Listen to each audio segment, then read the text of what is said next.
दर्शकों, हिंदुओं का महान पर्व कुंभ का आयोजन हो रहा है प्रयागराज में।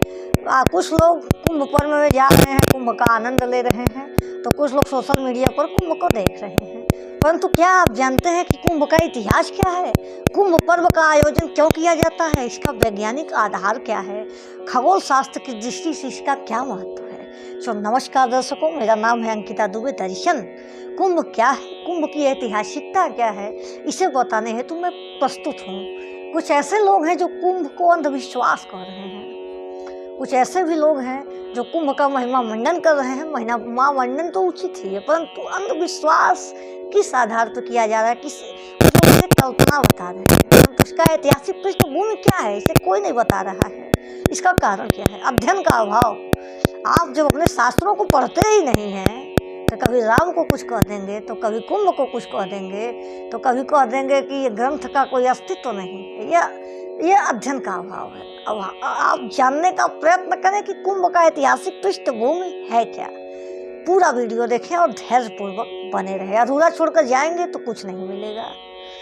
कुंभ पर्व को अगर हम ऐतिहासिक पन्नों को टटोलने का प्रयत्न करें तो पाते हैं कि पौराणिक मान्यता के अनुसार देवताओं और असुरों के मध्य जब समुद्र मंथन हुआ था, तो उस समुद्र मंथन से अमृत प्रकट हुआ था।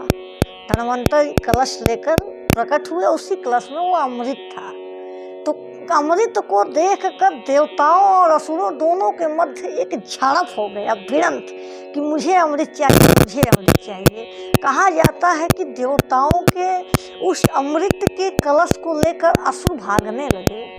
अब जब असुर भागने लगे तो असुरों से उस कलश को मुक्त करवाने के लिए देवता आगे आए। और जब देवता आगे आए तो जो देवराज इंद्र के पुत्र जयंत थे, वह कुंभ को जो है घड़ा जो है उसे लेने का प्रयत्न किए, जो अमृत का कलश था। तो जब वो लेने का प्रयत्न कर रहे थे तो उसमें 4 और देवता सहयोगी हुए।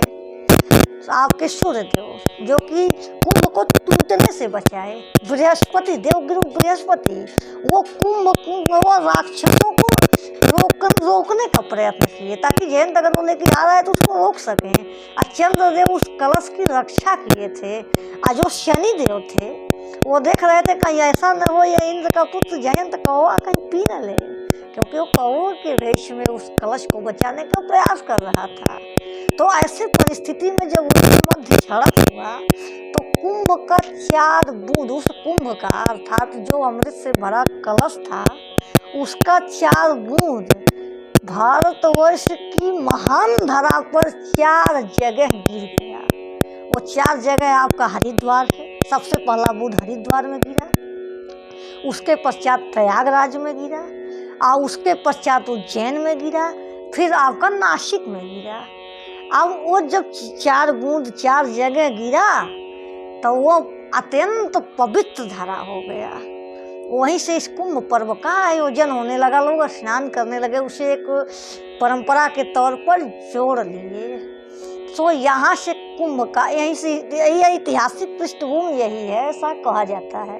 परंतु और हम इतिहास के पन्नों को टटोलें तो कुंभ शब्द का जिक्र नहीं मिलेगा, अपितु ये मिलेगा माघ मास में नहान पर्व का जिक्र मिलता है। ये जब देवगुरु शंकराचार्य आए पहली बार प्रयागराज में, जब वो कुंभ लगाए तो उस समय इसका नाम कुंभ दिया गया। और 18वीं शताब्दी में सबसे पहले आयोजन था तो अंग्रेज देखकर चकित हो गए थे, इतनी भारी पैमाना पर लोग एकत्रित होकर के इस महान पर्व को सेलिब्रेट कर रहे हैं, इस महान पर्व के आयोजन में जुड़ रहे हैं। ये उसका ऐतिहासिक कारण था कि इस प्रकार ये 4 जगह जब कुंभ मतलब उस कलश का अमृत का बूंद गिरा तो वो धारा पवित्र हुआ, और वहीं से कुंभ पर्व लोग वहाँ स्नान ध्यान करने लगे। और ये इतना पवित्र हुआ कि आज ये महाकुंभ के रूप में जाना जाने लगा। तो यह है कुंभ का इतिहास। और इसका जिक्र आपको ऋग्वेद में भी मिल जाएगा महाकुंभ पर्व का। और यद्यपि कुंभ शब्द का जिक्र न भी मिले, परंतु ये जो माघ मास के स्नान की तिथि है, ये अवश्य मिल जाएगा आपको, यह निश्चित मिलेगा। कालांतर में ये कुंभ पर्व के रूप में भी विकसित हो गया। वही जो स्नान का जो तिथि था वो कुंभ के रूप में विकसित हो गया।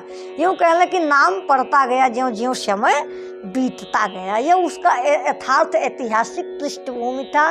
यही कारण था कुंभ पर्व का आयोजन किया गया।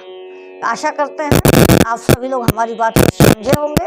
अगले एपिसोड में हम बताएंगे कि कुंभ पर्व में ग्रहों की क्या स्थिति है और कुंभ के कितने प्रकार हैं। वीडियो में बने रहें और आगे भी वीडियो देखते रहें संगीत साहित्य मंच पर। बहुत बहुत धन्यवाद।